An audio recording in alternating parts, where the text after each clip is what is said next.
Bonjour tout le monde. Je m'appelle la sœur Choi Soo-yeon de la Corée du Sud. Sur cette place, je veux témoigner Dieu. Actuellement, j'ai le corps en forme. Lorsque j'étais petit, j'étais en forme et j'étais très active. Donc, je me croyais vraiment en moi. J'avais un quotient intellectuel élevé. Pendant que mes amis étudiaient, moi, je m'amusais. Mais par contre, j'étudiais mieux que mes amis. Alors, je croyais que je pouvais me croire. Et quoi que je fasse, je croyais que je pouvais réussir. Moi aussi, quand j'étais petit, je fréquentais l'église. Et simplement, je suivais ma mère. Il y a beaucoup de gens qui suivent leur mère à l'église. Et beaucoup de gens qui fréquentent l'église par obligation. Moi aussi, je fréquentais l'église par obligation parmi ces gens. J'étais juste assis à l'église et je revenais à la maison. J'allais à l'église juste pour m'amuser avec mes amis. Je pensais que je n'avais pas besoin de Dieu. Et c'est ainsi que je vivais et à un moment donné, j'avais eu la maladie.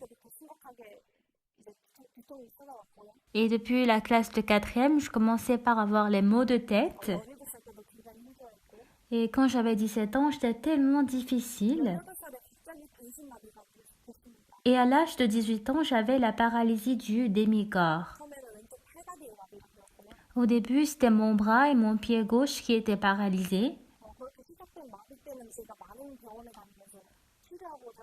Donc à cause de cette paralysie, j'étais allée dans plusieurs hôpitaux pour être traitée. Pendant 9 mois, je cherchais les hôpitaux, mais il n'y a aucun hôpital qui a pu trouver le nom de ma maladie. Aujourd'hui, beaucoup de gens utilisent les smartphones, mais j'ai un téléphone pliable qu'on ne peut pas trouver aujourd'hui. En 2009, vers la fin du mois de juin, mon corps, tout comme le téléphone pliable, était totalement plié. J'étais à la résidence de l'école. Lorsque je m'étais ressaisie, j'avais réalisé que ma tête pouvait atteindre le bout de mes pieds. On m'avait redressé rapidement le corps. Et à l'école, on m'avait envoyé dans le service d'urgence. Et à l'hôpital, on m'avait dit d'aller dans une plus grande hôpital.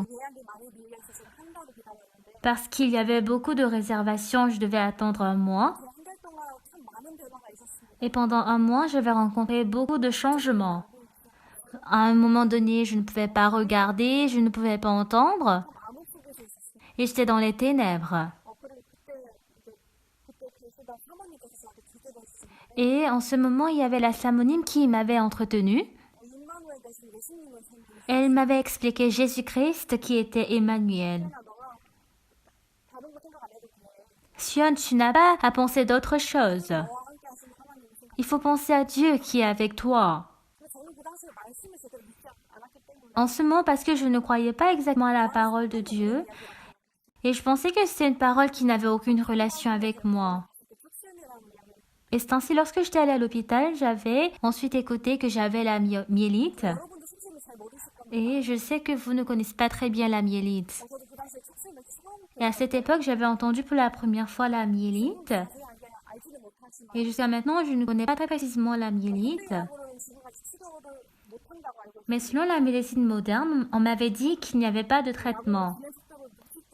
Avec les médicaments, ils avaient juste ralenti. Ils avaient dit que ma maladie ne pouvait pas être guérie. La vitesse de la maladie commençait de plus en plus progresser. Et à l'hôpital, on m'avait dit, tu ne peux plus marcher. Tu ne pourras plus bouger. Si tu arrives à bouger même ton cou, il faut être reconnaissant de ça. Et on m'avait hospitalisé ce jour-là pour me donner du traitement médicamenteux. Pendant 45 jours, j'avais reçu le traitement médicamenteux. Je commençais par sentir que mon corps s'aggravait de plus en plus par rapport au premier jour où j'étais hospitalisée. J'avais reçu 3 fois, 4 fois les comprimés. Et à chaque fois qu'on me donnait les comprimés, je voyais que les comprimés étaient tous différents. Parce qu'il n'y avait pas de méthode de traitement concret. Donc en changeant plusieurs médicaments, on m'avait traité. Et au bout de 45 jours, on m'avait fait sortir de l'hôpital par force. Et ils avaient dit, nous avons fait tout ce que nous pouvons faire pour toi. Maintenant, tu dois t'entraîner à s'asseoir dans un fauteuil roulant. Et c'est ainsi qu'on m'avait déclaré étant handicapé. Un handicapé de niveau 1, c'est le meilleur niveau parmi les échelles d'handicap. Alors j'étais vraiment pitoyable. Alors puisque je ne voulais plus vivre ainsi, j'avais choisi le suicide. En effet, le taux de suicide en Corée du Sud est élevé. Alors parce que le taux de suicide est élevé, je pensais que le suicide était facile. Bien que je voulais me suicider, je ne pouvais pas me suicider. Alors pour se suicider, j'ai pensé qu'il faut la puissance parce que je ne pouvais pas sauter du haut, je ne pouvais pas accrocher mon cou, je ne pouvais pas couper mon poignet. Et après plusieurs études, j'ai décidé de mordre ma langue. J'avais mordu ma langue, mais je ne sentais aucune douleur. Et en ce moment, j'étais vraiment brisée en moi. Seigneur Dieu, fais-moi marcher alors. Alors je te croirai. Et lorsque j'avais brisé mon cœur, j'avais commencé par accepter l'évangile. Et c'est ainsi que le salut s'est accompli en moi et j'ai commencé par chercher Dieu. Et j'étais sortie de l'hôpital et j'ai commencé par prier. Seigneur Dieu, le serviteur de Dieu qui est le pasteur Park Ok-soo, faites-lui venir à Gumi où je vis. À cette époque, le pasteur vivait à Séoul. Et pour moi, aller jusqu'à Séoul, c'était difficile. Ça doit être l'ambulance qui doit me prendre pour aller à Séoul, dans ce cas. Et pendant que je vais, lorsque j'ai besoin de faire mes besoins, cela deviendrait une situation embarrassante. Et parce que tous les membres de mon corps étaient paralysés, c'était pas facile pour moi d'y aller. Et c'est ainsi que j'avais tout souhaité que le pasteur ne vienne. Parce que le pasteur était occupé, je ne pouvais pas l'appeler. Et parce que je n'avais jamais rencontré de mes yeux le pasteur. Et c'est ainsi que je vais commencer par prier. Et par hasard, le pasteur était venu à Gumi. Et j'ai rencontré le pasteur. Lorsque le pasteur m'avait regardé, il m'avait regardé comme ça. Et en me regardant, moi qui suis assis sur le fauteuil roulant. Ah, les autres personnes sont assises sur la chaise, mais pourquoi tu es assis sur le fauteuil roulant? Est-ce que c'est intéressant? Pour moi, c'était insignifiant. Qui est-ce qui va s'asseoir sur le fauteuil roulant parce que c'est intéressant? Parce que j'étais assis sur le fauteuil roulant, tout le monde me regardait. Je ne suis même pas un singe dans le zoo. Je n'ai pas fait quelque chose d'erreur. Parce que j'étais assis sur le fauteuil roulant, il me continuait par me regarder. Alors j'étais vraiment mécontente d'écouter ce genre de paroles alors qu'il m'avait regardé pour la première fois. Mais j'étais mécontent, mais que le pasteur Park s'était assis, il avait ouvert la Bible. Il avait lu dans Actes chapitre 3 du verset 1 à 11. Et dans cette parole, on peut voir un homme boiteux de naissance. Ce boiteux, parce qu'il n'a jamais essayé de marcher, il ne connaît pas la méthode pour marcher. Et encore, il ne saura pas comment courir. Mais lorsque ce boiteux a rencontré les disciples de Jésus-Christ, il pouvait marcher et courir et prêcher Dieu. Lorsque le pasteur avait lu cette parole, j'étais vraiment reconnaissante en moi. Moi aussi, puisque j'ai rencontré le pasteur, je pourrais marcher et courir. Je pourrais aussi participer au travail de Dieu. C'est ainsi que j'avais témoigné en moi. Lorsque le pasteur avait lu cette parole, je pouvais croire cette parole en moi. Et après avoir prêché la parole, il m'avait rencontré personnellement.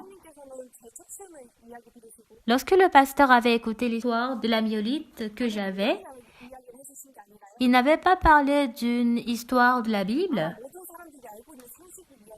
Et il avait parlé de la connaissance que tout le monde connaissait. Sion, écoute-moi attentivement. L'électricité passe par les fils électriques et l'eau coule à travers le tuyau. Ici, ce qui est important, avec ton cœur et le cœur de Dieu, il suffit d'avoir la connexion. C'est ainsi que Dieu travaillera pour toi. Il travaillera certainement pour toi. Cette parole était bouleversante en moi. Savez-vous comment le cœur est connecté? En ce moment, je ne savais pas très bien. Mais le fait d'être connecté avec le cœur de Dieu était vraiment facile. Il suffisait de croire à la parole telle qu'elle. Certainement, j'avais cru à la parole dans Actes chapitre 3.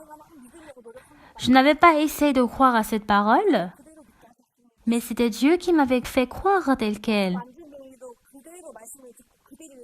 Tout comme le boiteux pouvait écouter la parole telle qu'elle et pouvait se lever. Et c'est ainsi que lorsque j'avais écouté la parole telle qu'elle, je pouvais avoir la connexion. Alors, bien-aimés, lorsque vous pensez comme cela, je devais rapidement... Lorsque le pasteur avait donné ce message, il avait quitté Kumi. Bien que le pasteur avait quitté Kumi, il y avait la parole que le pasteur avait donnée dans mon cœur. Mon corps s'est aggravé de plus en plus et mes nerfs mouraient de plus en plus. Et je ne pouvais que sentir 3 cm de mon front. Même si je versais de l'eau chaude, je ne pouvais pas sentir. Personne qui était venu me rendre visite. Et pendant qu'il était en train de parler, il m'avait pincé. Et je ne savais pas qu'il m'avait pincé. Et lorsque la meurtrissure de sang était... C'est ainsi que mon corps était misérable qui ne pouvait sentir aucune chose. Mais avec ce corps, lorsque j'avais cru à la parole de Dieu, j'étais vraiment heureuse. C'est ainsi que la parole du pasteur était vivante en moi. Et je pouvais voir comment Dieu tenait mon cœur.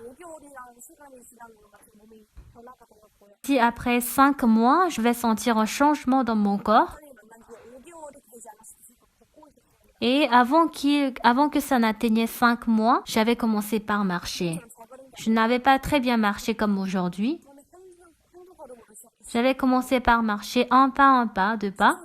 Je marchais sans avoir de l'équilibre. Tout comme les pieds dans lesquels je marchais très difficilement.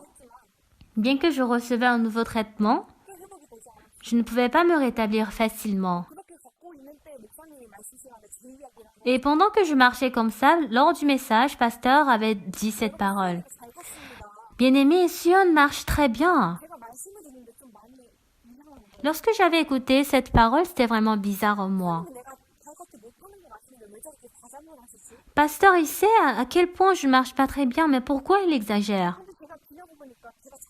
Mais après quelque temps, je pouvais me voir en train de bien marcher. Au début, il faut que j'aie certainement une canne.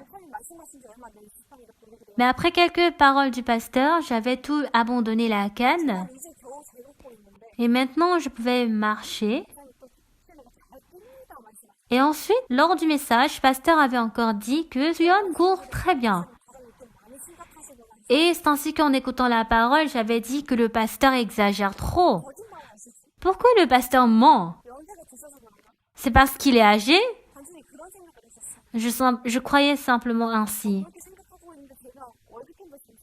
Et en pensant ainsi, j'avais participé au camp mondial.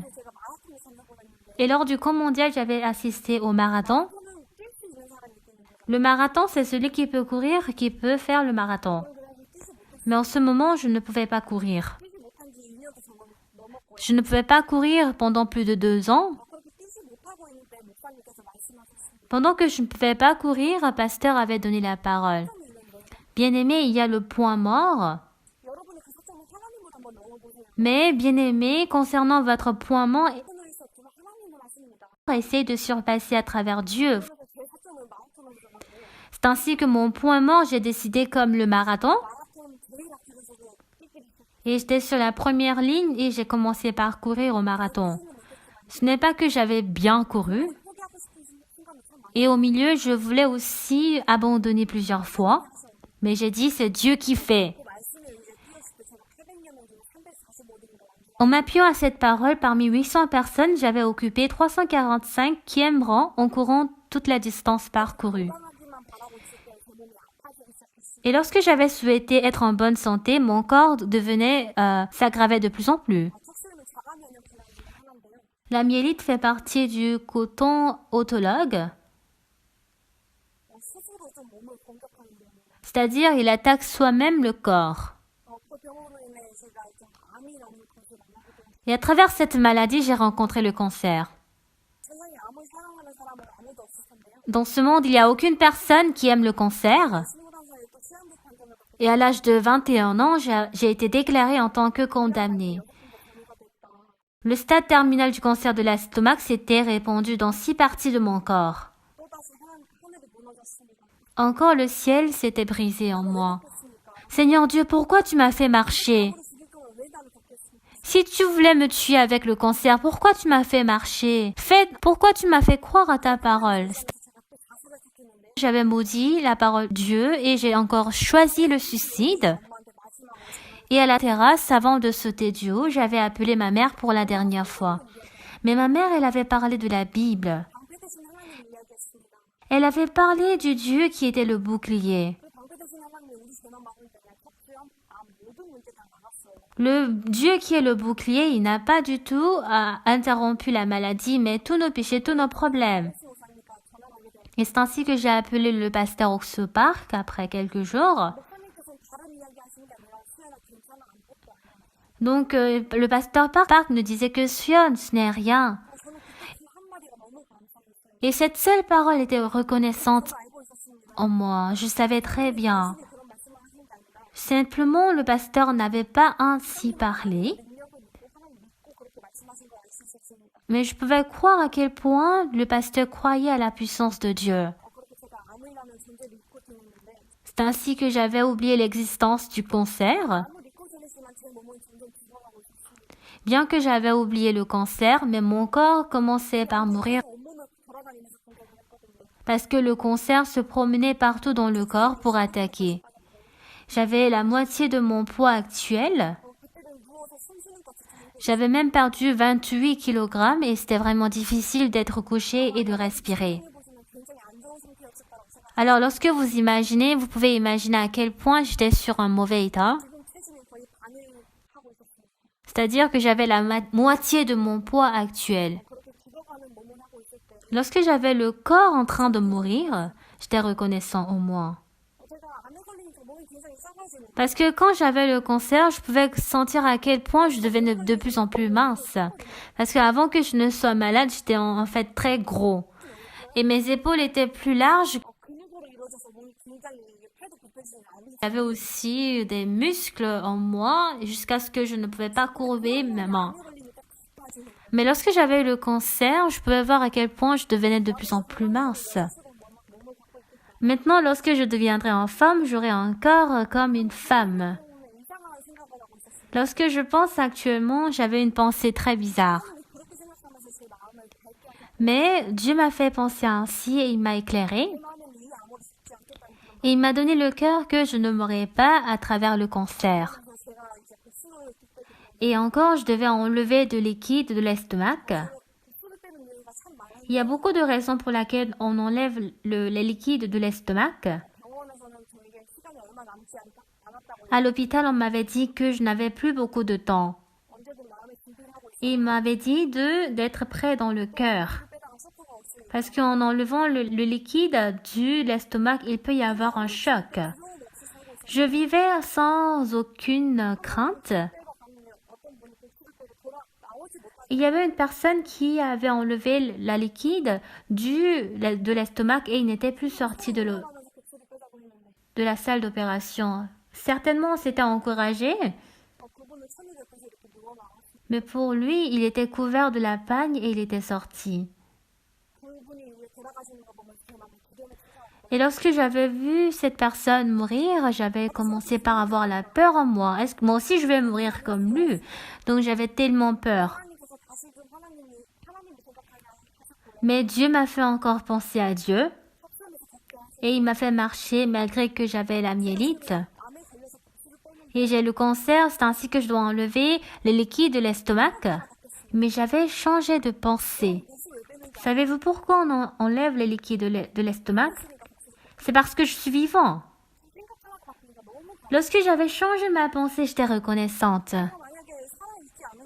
Si je n'étais pas vivant, je ne pouvais pas avoir le cancer, je ne pouvais pas avoir la myélite. Et ce n'est pas tout le monde qui enlève les liquides de l'estomac. Moi aussi, je peux expérimenter cela. En effet, je n'étais pas une personne positive, mais Dieu avait changé ma pensée. C'est ainsi que je pouvais sentir le bonheur du fait que j'étais vivant et je pouvais prêcher l'évangile à l'hôpital. Au début, lorsque quelqu'un enlevait les liquides de l'estomac, je lui demandais « Ayez eu du plaisir ?» Et lorsque j'avais dit cela, tout le monde m'avait considéré comme un insensé. Et à toutes ces personnes qui me considéraient en tant qu'insensé, je les avais prêché la parole. De mon caractère, je suis une personne qui n'avance pas en premier pour prêcher l'évangile. Mais parce que j'étais souriant, tout le monde était curieux et s'était avancé auprès de moi. Et pendant 1 an, en enlevant les liquides de l'estomac, j'avais prêché l'évangile. Et au dernier moment, j'avais eu le cancer sur ma langue. Mais pour pouvoir accomplir le rêve de témoigner Dieu, j'avais besoin de ma langue. On m'avait dit qu'on devait couper 90% de ma langue, mais je n'avais pas coupé ma langue. Et depuis ce moment, Dieu m'a fait rétablir le plus rapidement possible. Et j'avais écouté le résultat disant que je n'avais plus de cancer. Et encore après 6 mois, j'avais encore écouté que j'avais encore de nouveau de... Et le deuxième diagnostic de cancer était plus difficile pour moi. Selon mes connaissances et mes opinions, je savais que le deuxième cancer est plus difficile. Ah, je vais plus vite mourir. Cette fois-ci, Dieu ne pourra pas m'aider. Ma pensée était erronée, parce que je suis vivant actuellement. Lorsque j'étais difficile à cause du deuxième cancer, je m'étais rappelé du contenu de la lettre que le pasteur Park m'avait écrite en 2010. Et là, il y a l'histoire de Joseph. Donc, dans Genèse, Dieu a fait rêver Joseph. Dieu a donné le rêve de devenir le gouverneur. Sûrement, s'il le donne le rêve de devenir gouverneur, il peut terminer par ses frères en tant qu'esclave. Il n'avait pas commis d'erreur, mais il était enfermé dans la prison. Et il avait expérimenté plusieurs sortes de difficultés. Mais dans ce processus, il avait cru à la parole de Dieu. Et selon le rêve de Dieu, Dieu l'a rendu gouverneur. Et Joseph a été utilisé pour sauver beaucoup de personnes. Et je m'étais rappelé du contenu de la lettre. Ah, il y a le travail certain que Dieu va faire pour moi. Et c'est ainsi que Dieu veut me faire témoigner. Alors je serai vivant et je témoignerai Dieu. Ceci n'est qu'un processus. Alors j'étais très reconnaissant. Certainement, je marchais sur les ténèbres. Il semblait que j'étais dans un tunnel ténébreux. Mais lorsque j'avais pensé ma pensée, Dieu m'a fait débarrasser de là. Et bien que j'avais le deuxième cancer, toujours je me promenais pour témoigner. J'étais reconnaissant. Et en témoignant, je pouvais sentir que le cancer avait disparu. Mais c'était pas toujours. J'avais encore eu le cancer. J'étais reconnaissant. J'avais eu troisièmement le cancer. Et beaucoup de gens m'avaient dit, pourquoi Dieu te donne continuellement le cancer? Mais bien-aimé, essaye de réfléchir. Il n'y a aucune personne qui veut avoir le cancer.